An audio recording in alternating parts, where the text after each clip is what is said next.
नमस्कार साथियों, कुंदन एकेडमी के हिंदी ज्ञान यूट्यूब चैनल में आपका स्वागत है। दोस्तों, आज हम हिंदी शिक्षा शास्त्र की दूसरी लेक्चर को लेकर आए हैं। दूसरा ये वीडियो बनाने जा रहे हैं जिसमें भाषा अर्जन, भाषा अधिगम, भाषा के क्रम, विकास क्रम और भाषा के प्रकार को देखेंगे। तो दोस्तों, बहुत ही रोचक वीडियो है। एक एक करके सभी टॉपिक को पढ़ने जा रहे हैं। सबसे पहले जानेंगे आज के लेक्चर में भाषा अर्जन, लैंग्वेज एक्विजिशन क्या होता है। तो देखेंगे यहाँ पास भाषा अर्जन के बारे में बताया गया है कि अर्जन का अर्थ है आत्मसात करना। आत्मसात करने का अर्थ होता है दोस्तों ग्रहण करना। फिर आगे देखेंगे भाषा अर्जन सहज व स्वाभाविक होता है। देखिएगा, जो भाषा अर्जन होता है कैसा सहज व स्वाभाविक होता है। कहने का सही होता है कि जैसे जब बच्चे का जब जन्म होता है तो उसमें केवल एक ही प्राकृतिक गुण होता है, सुनने का, है ना।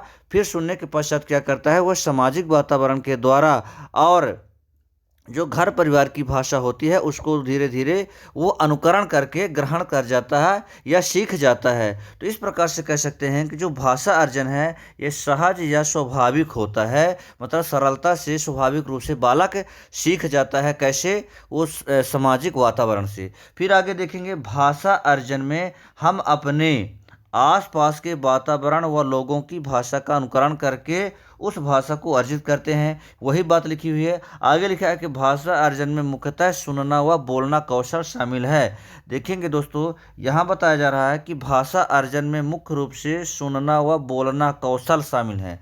देखिएगा, चूंकि आपको पता है कि भाषा के 4 कौशल होते हैं: सुनना, बोलना, पढ़ना और लिखना। लेकिन जो भाषा का अर्जन होता है इसमें भाषा कैसे अर्जित होती है। पहले तो हमने बताया कि प्राकृतिक गुण होता है सुनने का। तो सुनने के द्वारा जब तक बालक किसी भी भाषा को सुनेगा नहीं तब तक वह उसका उच्चारण कर नहीं सकता। अतः भाषा अर्जन में पहले सुना जाता है, उसके बाद उसका उच्चारण किया जाता है या बोला जाता है। तो इस प्रकार से भाषा अर्जन में 2 कौशल बहुत महत्वपूर्ण सहायक होते हैं, सुनना और बोलना। तो इस प्रकार से इनसे क्वेश्चन बन सकते हैं। आगे देखेंगे कि आगे लिखा है कि बच्चे की प्रथम अर्जित भाषा मातृभाषा होती है। देखेंगे, किसी भी बच्चे के द्वारा पहली बार जो भाषा अर्जित की जाती है उसे मातृभाषा कहते हैं। देखिएगा, जो सामाजिक वातावरण से सहज रूप से उसको जो परिवेश के द्वारा जिस भाषा को सीख पाता है वही क्या कहलाती है, मातृभाषा कहलाती है। और बच्चा जो है तो या स्वाभाविक रूप से सहज वातावरण से कौन सी भाषा सीखता है, मातृभाषा को। और मातृभाषा दोस्तों कोई भी मातृभाषा हो सकती है, किसी भी क्षेत्र की भाषा मातृभाषा किसी बच्चे की हो सकती है। तो इस प्रकार से बच्चे की प्रथम अर्जित भाषा क्या होती है, मातृभाषा होती है। देखेंगे आगे लिखा हुआ है यहाँ पास एल.एस. वाइगोस्की के अनुसार यहाँ भाषा अर्जन के बारे में बताया गया है। उनके शब्दों में भाषा अर्जन की विशेषताओं बताया गया, परिभाषा दी गई है कि भाषा एक अर्जित योग्यता है।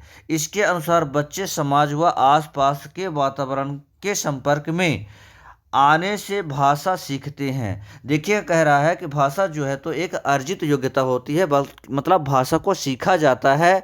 कैसे? सहज सामाजिक वातावरण से स्वाभाविक रूप से बच्चा जो है तो घर परिवार के या सामाजिक वातावरण से जो है तो भाषा को अर्जित करता है। इसके पश्चात कहा गया है कि इसके अनुसार बच्चे समाज व आसपास के वातावरण के संपर्क में आने से भाषा को सीखते हैं।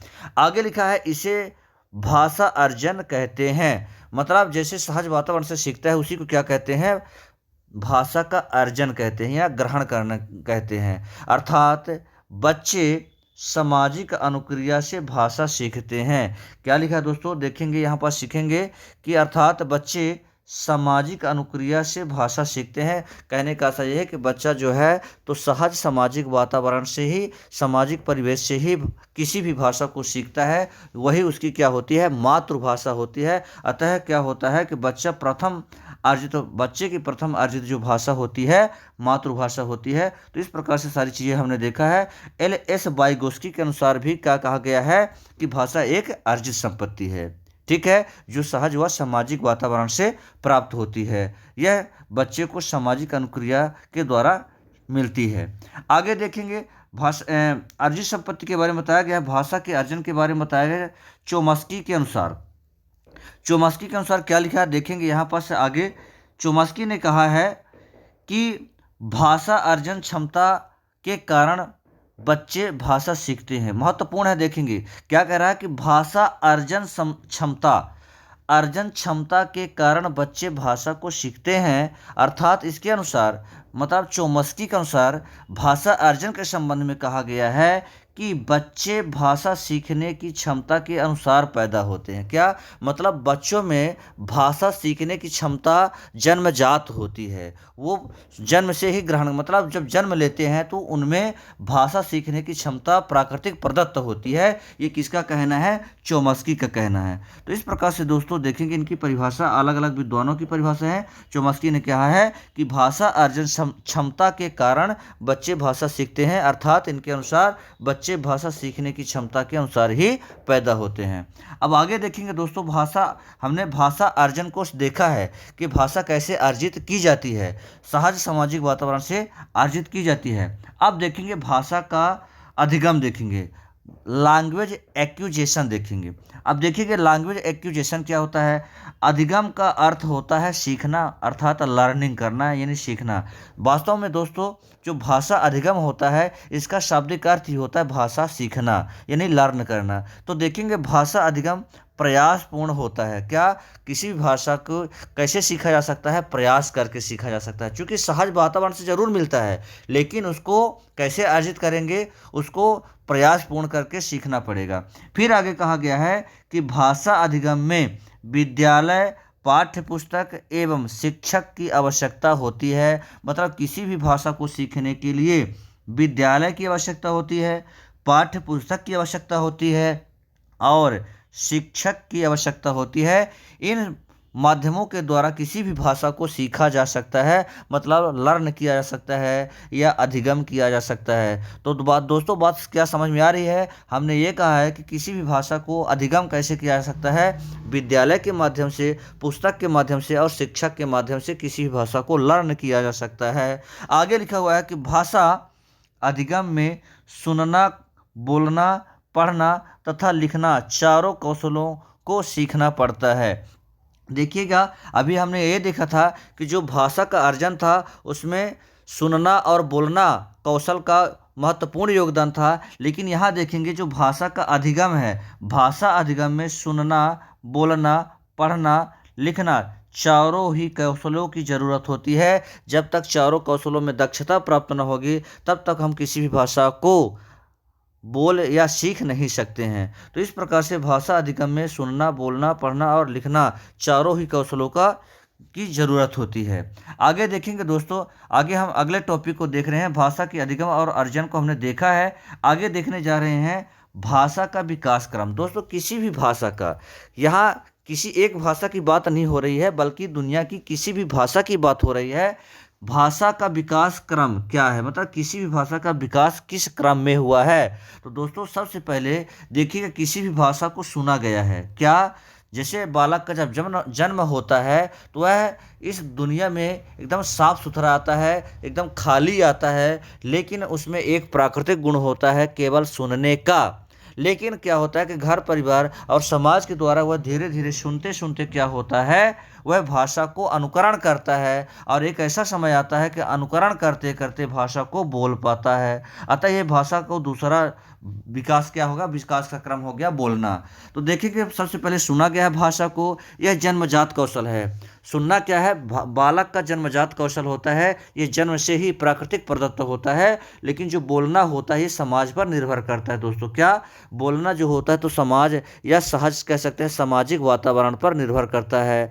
क्योंकि बच्चा बोलना कैसे सीखता है, समाज के माध्यम से, सहज वातावरण से सीखता है। अभी अर्जन के बारे में हमने बताया कि भाषा कैसे अर्जित करता है। भाषा समाज को में भाषा का विकास जो है तो समाज में होता है। तो इस प्रकार से देखेंगे भाषा जो है तो एक जन्मजात कौशल है। सुनना और बोलना जो होता है तो एक सामाजिक प्रक्रिया है और जो है तो पाठ्य पुस्तक या विद्यालय के माध्यम से भी बोलना सीख पाता है बालक। फिर आगे देखेंगे किसी भाषा को, तीसरा है भाषा के विकास का तीसरा क्रम है पढ़ना।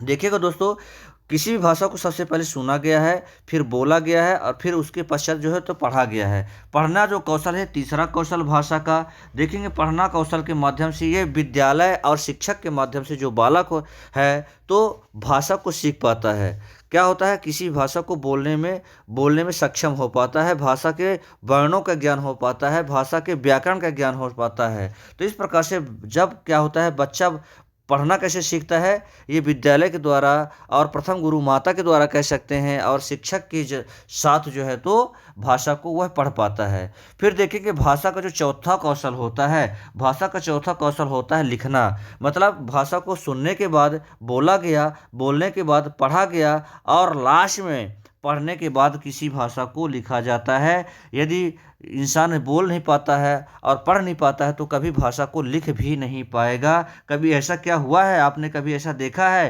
कि मनुष्य बोले ना या किसी भाषा को बोल ना पाता हो और उसको लिख पाए, या भाषा को पढ़ना नहीं जानता है और वह लिखना जान जाए? तो ऐसा असंभव है दोस्तों। तो इस प्रकार से कहीं ना कहीं सब चारों कौशल एक दूसरे से कोरिलेटेड हैं।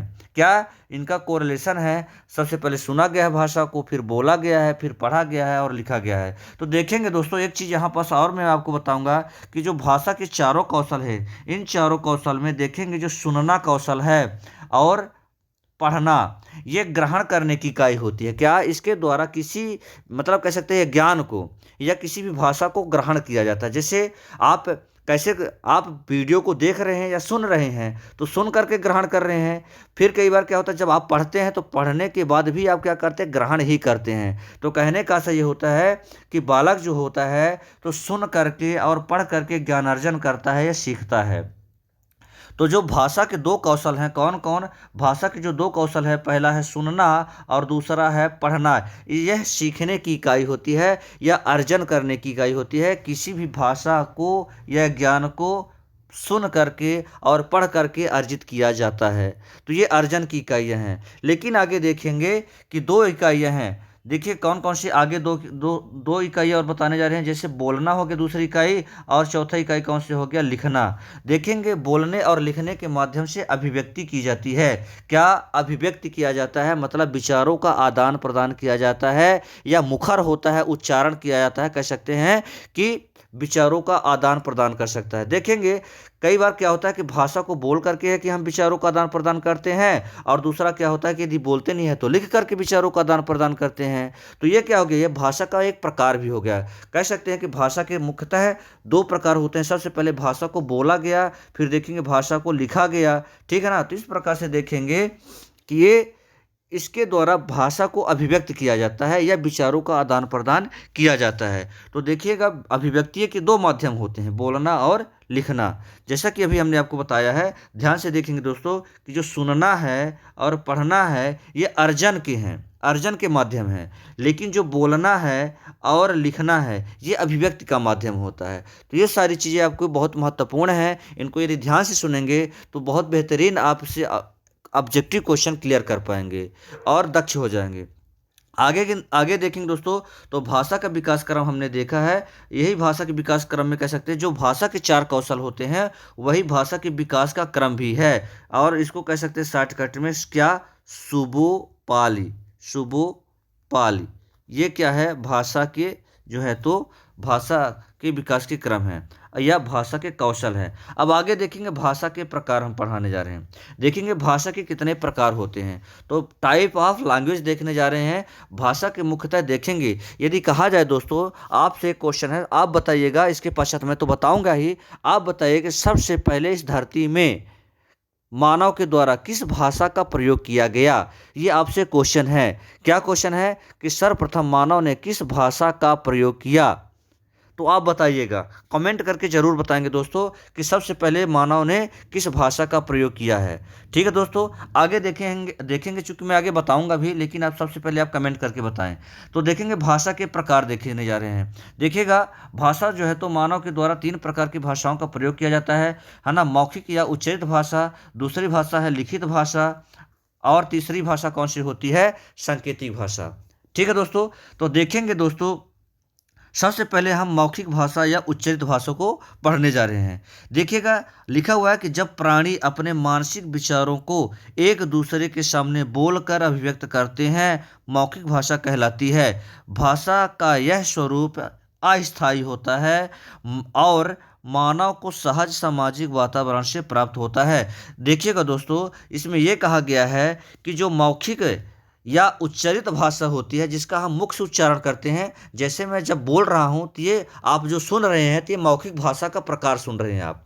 तो इस प्रकार से कहा जा रहा है कि जब प्राणी अपने मानसिक विचारों की अभिव्यक्ति बोल करके करता है उसे मौखिक भाषा कहते हैं। जैसे मैं अपने विचारों की अभिव्यक्ति बोल करके कर रहा हूँ और आप इसको सुन रहे हैं, तो ये क्या हो गया, मौखिक भाषा का एक प्रकार हो गया।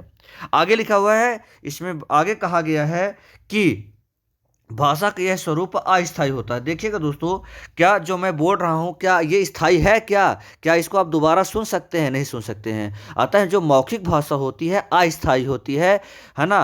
भाषा को जब लिख दिया जाता है तो लिखने से स्थायित्व प्राप्त होता है, लेकिन मौखिक भाषा जो होती है तो क्या होती है, अस्थायी होती है। ये इसको दोबारा सुना नहीं जा सकता है, बल्कि कह सकते हैं कि इसको रिकॉर्ड करके या कृत्रिम रूप से इसको डिवाइस के माध्यम से इसकी रिकॉर्डिंग करके सुन सकते हैं, लेकिन प्राकृतिक रूप से इसको दोबारा सुना नहीं जा सकता है। इसलिए मौखिक या उच्चरित भाषा जो होती है तो अस्थायी भी कहलाती है, इसे अस्थायी भाषा भी कहते हैं। आगे देखेंगे, मानव को सहज सामाजिक वातावरण से प्राप्त होता है। देखिएगा, जैसा कि हमने आपको बताया कि जब बालक का जब जन्म होता है तो वह बोलता हुआ तो नहीं आता है, लेकिन उसमें प्राकृतिक गुण होता है सुनने का, पर वह सुनता है भाषा को और सहज सामाजिक वातावरण से भाषा को सुनते सुनते वह ग्रहण कर लेता है, अर्जित कर लेता है और फिर वो भी धीरे धीरे बोलना सीख जाता है। तो इस प्रकार से क्या होता है, यह सहज सामाजिक वातावरण से भाषा को सीखता है।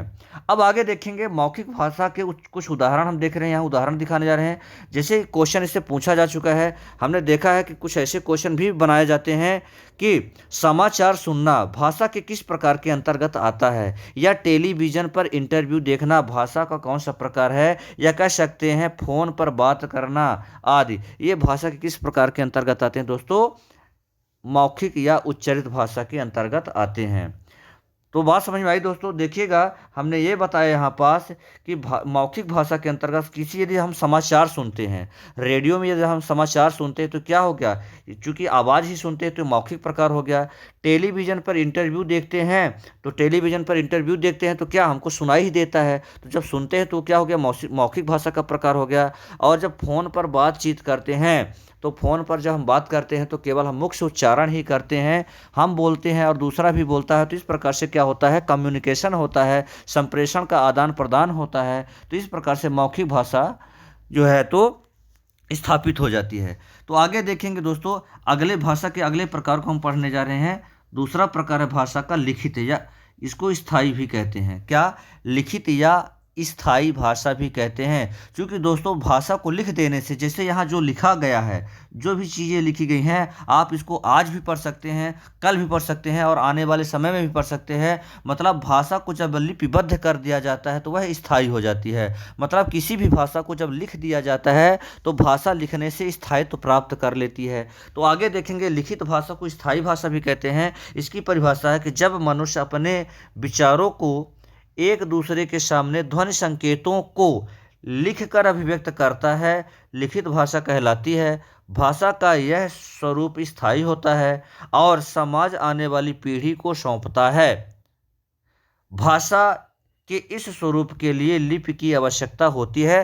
दोस्तों यहाँ पास बहुत महत्वपूर्ण बिंदुओं में बात की गई है। देखिएगा, कई यहाँ पास क्वेश्चन बन सकते हैं। सबसे पहले तो ये कहा गया है कि जब मनुष्य अपने विचारों को एक दूसरे के सामने ध्वनि संकेतों को लिखकर अभिव्यक्त करता है उसे लिखित भाषा कहते हैं। क्या कहते हैं, लिखित भाषा कहते हैं। देखिएगा, जब जैसे मैं जो बोल रहा हूँ वही जो लिखा गया है ना, तो जो बोल रहा हूँ या कि जो आप बोलते हैं, कई बार जब स्कूल में आपने देखा होगा कि जब टीचर से बोलने की, आप जब छुट्टी मांगते थे टीचर से तो क्या करते थे, वो कई बार ऐसा होता था कि नहीं बोलते थे बल्कि पत्र लिख देते थे और पत्र के माध्यम से छुट्टी मांगते थे। तो क्या था ये भाषा का लिखित प्रकार था, है ना। तो कई बार क्या होता है कि विचारों का आदान प्रदान लिखित रूप से भी किया जाता है।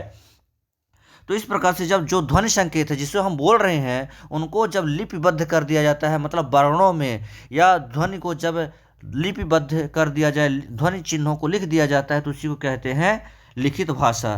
फिर आगे कहा गया कि भाषा का यह स्वरूप स्थायी होता है, क्योंकि लिख देने से भाषा स्थायित्व प्राप्त कर लेती है। आगे लिखा हुआ है कि समाज आने वाली पीढ़ी को सौंपता है। देखिएगा, बहुत महत्वपूर्ण है दोस्तों, जो लिखित भाषा है इसको समाज आने वाली पीढ़ी को सौंपता है। जैसे जो साहित्य लिख दिया गया है, जो विद्वानों ने, जैसे आप समझिएगा कि जो साहित्य हिंदी का लिखा गया है, जैसे हिंदी के बहुत सारे प्रसिद्ध विद्वान हैं, जैसे कह सकते हैं मुंशी प्रेमचंद जी हो गए, जैसे कह सकते हैं जयशंकर प्रसाद हो गए, महादेवी वर्मा हो गए, कह सकते हैं आचार्य तुलसीदास हो गए, जैसे गोस्वामी तुलसीदास हो गए, है ना। तो जितने भी साहित्यकार हैं, इन लोगों ने जो पुस्तकें लिख दिया है, इनकी कृतियां अमर हो गई हैं। जो इन्होंने लिख दिया है, आज समाज इनको पढ़ करके ज्ञानार्जन करता है और सीखता है। तो क्या हो गया, मतलब उन्होंने समाज को सौंप दिया है और अपने आने वाली पीढ़ियों को सौंप दिया है, और आज हम उनको पढ़ करके ज्ञानार्जन करते हैं और सीखते हैं। तो यही बात है कि समाज आने वाली पीढ़ी को सौंपता है, किसे, लिखित भाषा को सौंप दिया है। मतलब वो लिख करके चले गए हैं, लेकिन आने वाली पीढ़ी जो है तो उनको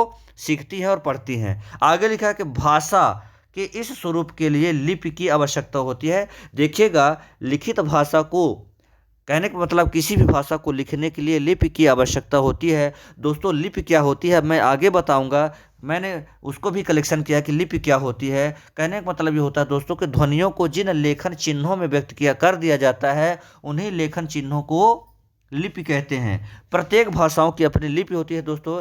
जैसे हिंदी की लिपि होती है देवनागरी। आप जो देख रहे हैं यहाँ जो भी लिखा हुआ है ये देवनागरी लिपि में लिखा हुआ है। लेकिन अंग्रेजी भाषा की लिपि क्या होती है, रोमन लिपि होती है। मतलब प्रत्येक भाषाओं को लिखने की लिपि की आवश्यकता होती है। प्रत्येक भाषाओं की अपनी अपनी लिपियाँ होती हैं। जैसे देखेंगे उर्दू भाषा की लिपि उर्दू भाषा की लिपि फारसी होती है। इसी प्रकार पंजाबी भाषा की लिपि क्या होती है, गुरमुखी होती है। तो डिटेल से आगे मैं लिपि के बारे में बताऊंगा।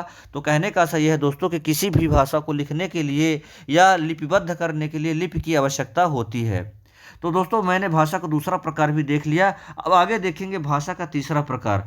भाषा का तीसरा प्रकार कौन सा है, सांकेतिक प्रकार। दोस्तों, हमने अभी आपसे पूछा था, एक क्वेश्चन किया था कि मानव के द्वारा सबसे पहले किस भाषा का प्रयोग किया गया था। दोस्तों, वही भाषा है, कौन सी, सांकेतिक भाषा है। मानव के द्वारा सबसे पहले सांकेतिक भाषा का प्रयोग किया गया है। दोस्तों देखिएगा, जब मानव होमो सोपियंस थी, या कह सकते हैं आदिकाल में मानव, जब कह सकते हैं प्रागैतिहासिक कालीन मानव की बात करेंगे, जब मानव के इतिहास के प्रारंभिक चरण की बात करेंगे, जब मनुष्य पशुओं के समान हुआ करता था, असभ्य और बर्बर था, कच्चे मांस खाया करता था, घुमंतु हुआ करता था, उस समय मनुष्य क्या करता, धीरे धीरे सबसे पहले सांकेतिक भाषा का प्रयोग किया था।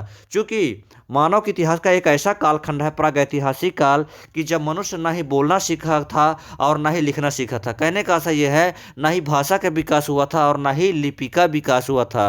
लेकिन क्या होता है कि फिर एक बार ऐसा समय था, सांकेतिक भाषा का पहले प्रयोग करना सीखता है मनुष्य, फिर उसके पश्चात संकेतों के पश्चात क्या होता है, बोलना सीखता है। तो फिर भाषा का विकास होता है, फिर बाद में लिखने का विकास होता है, मतलब लिपि का विकास। मतलब सबसे पहले किसी भी भाषा का जन्म हुआ है, पहले सांकेतिक भाषा का जन्म हुआ है, फिर भाषा को बोला गया है, फिर भाषा को बाद में लिखा गया है, लिखने की इकाई लास्ट में है। तो भाषा का ये चौथा कौशल है, चूंकि लिखना। तो इस प्रकार से देखेंगे भाषा का अंतिम चरण क्या होता है, लिखना। तो देखेंगे दोस्तों, भाषा के तीसरे प्रकार को हम बताने जा रहे हैं, सांकेतिक भाषा। सांकेतिक भाषा क्या होती है, जब व्यक्ति अपने विचारों का आदान प्रदान ना मौखिक करता है और ना ही लिखित, बल्कि वह संकेतों के माध्यम से करता है, तो उसे सांकेतिक भाषा कहते हैं। देखेंगे दोस्तों, कई बार क्या होता है, जब आप बचपन में खेला करते थे तो कई बार क्या करते थे, चुप होने के लिए एक उंगली उठाते थे और जो है तो होठों में रखते थे कि चुप रहे। तो इस प्रकार से क्या होता है कि सांकेतिक भाषा का प्रयोग करते हैं। क्या होता था, आदिकालीन मानव जो है तो सांकेतिक भाषा का भी प्रयोग किया करता था।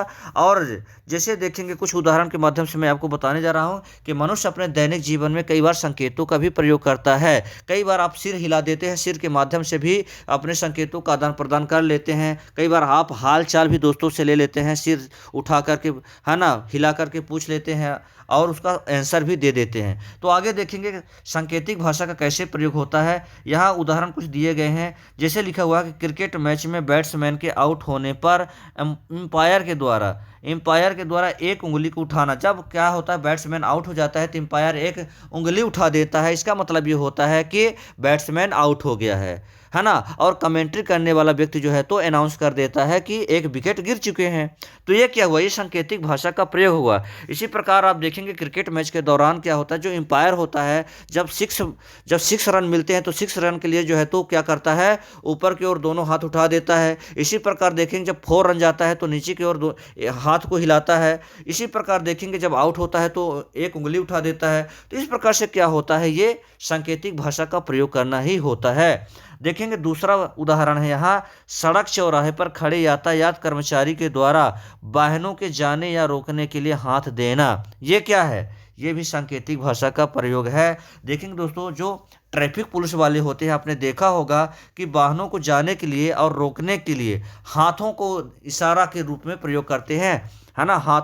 हाथों को इशारे के रूप में दिखाते हैं, तो जिससे वाहन आने वाले और जाने वाले रुक जाते हैं, है ना। और जब उनकी आने को प्रयोग किया जाता है तो आते हैं, और जब रोक दिया जाता है तो जाते हैं, सॉरी, जब हाथ जो है तो रोकने के लिए दिया जाता है तो वाहन रुक जाते हैं। तो इस प्रकार सांकेतिक भाषा का प्रयोग किया जाता है। तो कहने का आशय यह है कि मानव अपने दैनिक जीवन में सांकेतिक भाषा का भी प्रयोग करता है, लेकिन सांकेतिक भाषा ही एक ऐसी भाषा, ये प्रश्न दोस्तों पूछा जा चुका है ना, सी-टेट में पूछा जा चुका है कि मानव के द्वारा सर्वप्रथम किस भाषा का प्रयोग किया गया। तो कौन सी भाषा है, मानव के द्वारा सबसे पहले सांकेतिक भाषा का प्रयोग किया गया है। तो ये सारे महत्वपूर्ण क्वेश्चन बनते हैं दोस्तों। अब देखेंगे यहाँ पास, जैसा कि मैंने आपको बताया था कि लिखित भाषा को, किसी भी भाषा को लिखने के लिए लिपि की आवश्यकता होती है। तो ये सबसे पहले जानेंगे कि लिपियां क्या होती हैं, लिपि क्या होती है। तो देखेंगे ये लिपि क्या होती है। यहाँ पास देखेंगे लिखा है, भाषा की ध्वनियों को जिन लेखन चिन्हों द्वारा प्रकट किया जाता है उसे लिपि कहते हैं। क्या, भाषा की ध्वनि को, जैसे दोस्तों आप जिस भाषा को सुन रहे हैं, जैसे मैं बोल रहा हूं और आप सुन रहे हैं, तो एक भाषा को मैं बोल रहा हूं, कौन सी भाषा है, हिंदी भाषा है। तो हिंदी भाषा को जिन लेखन चिन्हों में व्यक्त किया जाएगा उसी को क्या कहा जाएगा, लिपि कहा जाएगा। तो हिंदी भाषा को किस लेखन चिन्ह में व्यक्त किया जाता है, देवनागरी लिपि में। ठीक है, तो किसी भी भाषा को जिन लेखन चिन्हों में व्यक्त किया जाता है, मतलब ध्वनि को जो चिन्ह दिए गए हैं उसी को लिपि कहते हैं। या कह सकते हैं ध्वनि के सांकेतिक रूप को ही क्या कहते हैं, लिपि कहते हैं, है ना।